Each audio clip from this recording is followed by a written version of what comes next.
Another direct reading from the book Christianity is Insanity: How the World's Most Popular Religion is Based Upon a Fictional Book. Part 1 by William Peters. Again from the chapter 6, The Zombie, discussing the fictional death of Jesus. Part 2.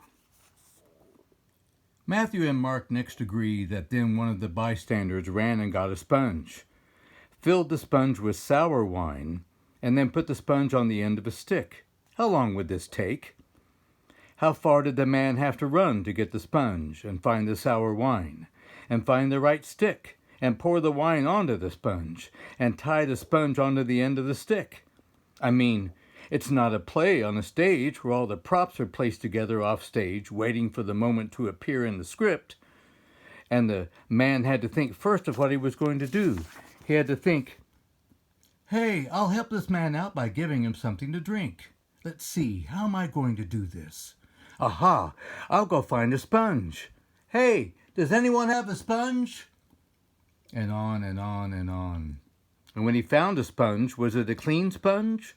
Or had it been used for cleaning purposes, and there was soap all throughout the sponge, and he had to spend minutes pouring water over the sponge and squeezing the sponge to get all the soap out? I mean, it would not make sense if this bystander who was running around looking for a sponge to have found a sponge that had previously been unused and was brand new, especially since we are talking about 2,000 years ago when there was no convenience store around the corner that had sponges sealed in plastic wrap for sale. It was most likely unusual for this man to even find a sponge at all.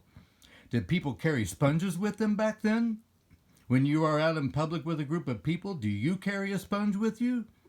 How long would all this thinking and finding and doing take? Quite a while, in my opinion.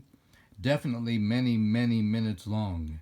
Maybe even 30 minutes to 1 hour.